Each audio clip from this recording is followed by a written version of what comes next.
We're going to be playing Duelist of the Roses, which was the second game I said I would play right after Forbidden Memories. I'm a little bit more familiar with this game, so I'm going to have a lot more of an easier time. Not reading, though. I'm going to read everything that happens here in the beginning, which is a lot. But it's going to suck because I suck at reading.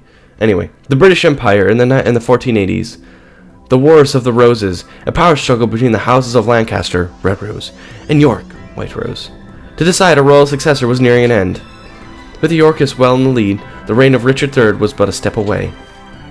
And in France, Hugues, known as Henry Tudor, the last Lancastrian heir, was being forced to live a life of exile. The Lancastrian forces were rendered powerless by ancient cards of sorcery wielded by Seto and his 7 followers who, known as the Red Rose Crusaders, served under the flag of Lord Crawford, a powerful Yorkist nobleman. Lacking a duelist champion their cause, defeat was imminent for the Lancastrians. In England, dual card games were still at the fledgling stage. Thus, the Lancastrians had to look elsewhere for a duel master capable of facing the Rosencrews in battle.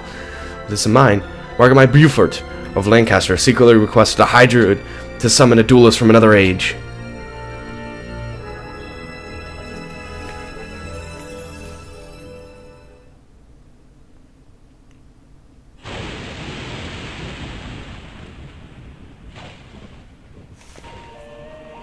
Ooh. Summon from the mystic circle of red and white roses, the one capable of harnessing pure power. There was truth to the legend of the Rose Duelist. Lady Margaret, I did it! Now we have the means for defeating the evil forces of Rosencrew. Oh my god. I'm going through puberty. Oh my apologies. In my excitement, I'd forgotten I was in the presence of the Rose Duelist. Allow me to introduce myself. I am Simon McWarren, High Druid, a servant of Lancaster. May I be so bold as to ask the name in which the Rose Duelist would like to be known? So this actually matters, believe it or not. The name that you pick here will determine which 3 decks of about 12 starter decks you could pick. And it's not random, but it's your name will always have those cards, but your name, what you put in there, is random. I have a feeling there's like an algorithm to do with these actual, like the color that the tile is on for the letter. But I'm just gonna put my normal name. I'm looking for a deck called the deck leader is the Luminous Soldier, and that was the deck I played as when I first played this game as a practice run, which is the last game I've done that too. But I love this game so much I would never be bored of it. But there could be like Cryul, which is a Fiend deck, and there's a bunch of other ones like Tactical Warrior and Fairy Injection Lily, and Luminous Soldier, which is what I'm going for. Illusory Gentleman. But a fine name indeed. Now here's the situation. The year is 1485, and you are currently in Stonehenge, near Salisbury Stake in England.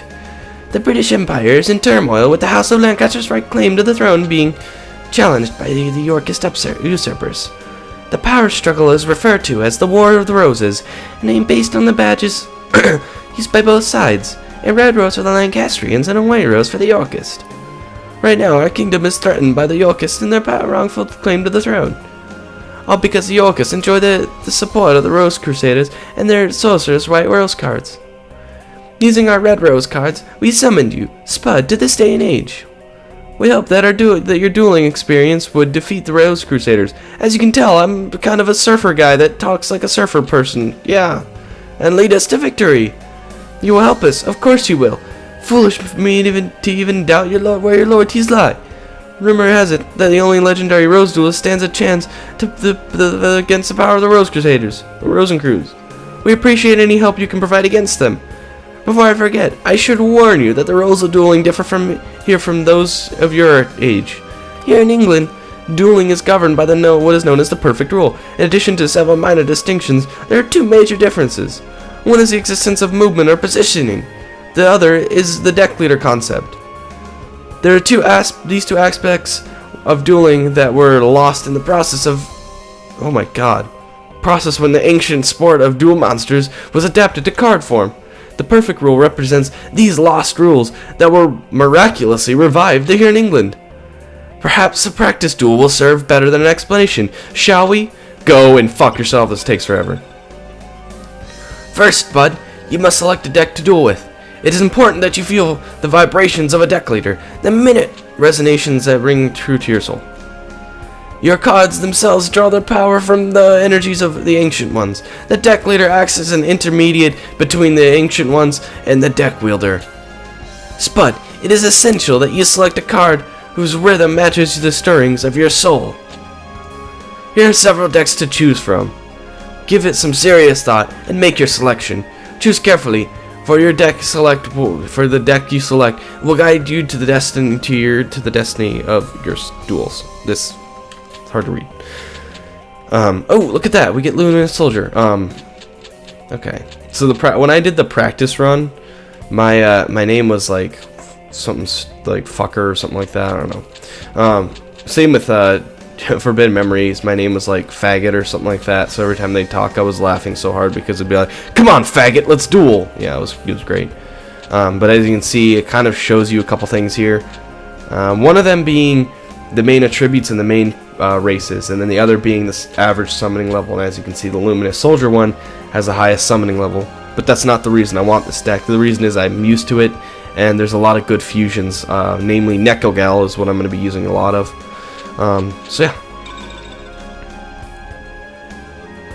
Ah, I see you selected your deck. So that's the effect of the Celtic red rose cards of the Celtic. I suck at reading! It looks like there's some truth to the rumor that the red roses are capable of time transformation. Who's there? It's been some time since the Battle of Barnet, old one. Rosencruz, what brings you here? Only a member of the Rose Crusaders may call me by that name. If you may recall, I told you once before that you may only address me as Seto. Or does memory fail you, old man? And you must be the dreaded Rose Duelist. I must admit, there's a certain aura of power emanating from you. I believe an introduction is in order. I am Seto, leader of the Rose Crusaders. There are members of our little group who refer to call me by the name of C. Rosencruz. I ask you again, what brings you here, Seto? Mind your manners, old man. This point in the game, when I first played, I thought that Simon was literally his little brother, Mokuba, but I guess not. Seemed like it, though. What else would bring me here? I've come for the Red Rose cards. After all, it was you who showed me how the summoning capabilities would evolve. Even the Red Rose cards are combined to transfer powers of the White Rose cards. I suck at reading. You aren't thinking of attempting the Forbidden Rose summoning? If so, then the Red Rose cards must never fall into your evil hands. Card sorcery taps into the powers of the Ancient Ones. By their very nature, each card is a double-edged sword that can cut both ways, left and right. The Rose cards alone harness tremendous power. There's no telling what horrors one might unleash to the world by combining both red and white. I will sacrifice my own life if need be to prevent any from uttering the spell of doom. This is really bad grammar on their end too. The spell of doom. Fool! The 16 red and white rose cards grant power over all. Druid legend has twisted the true meaning of these cards. We Rose Crusaders have sworn to create a utopia free from the ravages of war. We intend to accomplish this by harnessing the power of the cards. I'm going to read how it should be read, and we shall do so by extending the rule of Richard III throughout the known world.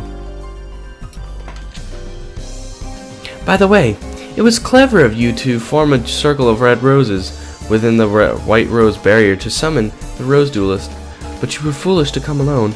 This area is surrounded, and if you wish to leave with your life, you will do so only by handing over the red rose cards. Me? A fool? Then what about you? Are you fool enough to actually believe the red rose cards would remain here in my possession? Right after the summoning, I had the cards dispersed among our best duelists to keep them from your tainted hands. How did you do that so fast, Simon? Then you leave me with but one option. I shall enlist the aid of your precious Rose Duelist. You take leave of your senses. And you speak too soon, old man. Heed my words, Duelist. If you wish to return to your proper time period, you will require 16 cards, the red and white. The red and white positions must be laid out in reverse in the summoning in order to send you home. You know the spell? Since you need the 16 rose cards just as much as we do, I propose a partnership. Help us gather the cards, and I shall guarantee your return after we've achieved our ultimate goal. An absurd proposal. Do you think that the Honorable Potato would even lead an ear to your ridiculous proposal? Can you be so sure, old man? Let me see. Simon's side has 8 of the red rose cards, while my side, the Rose Crusaders, has possession of the 8 white rose cards. As the numbers are even, simple arithmetic indicates that you could side with either of us. But I'm sure you'll take into account who's winning this war, after all. Who was desperate enough to summon you in the first place? I think it's quite clear which side is better positioned to send you home. So, heed not the words of this power-hungry lunatic. Simon, must you resort to name-calling? I'm hurt. Man, it sucks when Simon talks because I hate doing that voice. I'll tell you what, why don't we leave the decision to our dear Duelist? After all, Simon, the Duelist's future is not for us to decide now, is it? Shut up, Simon! Well, yes, but... Splendid. In keeping with the tradition of the old Temple Guardians, I offer you a choice, Duelist. Here are 2 roses. The white represents me, and the red for old Simon here.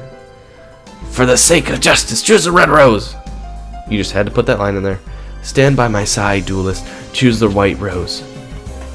Sweet, sweet, sweet. I get to choose. So, I'm going to pick in the next episode. I will see you guys in the next episode. Thank you so much for watching this one, and I will see you soon because I'll probably record this one right after. Alright, goodbye.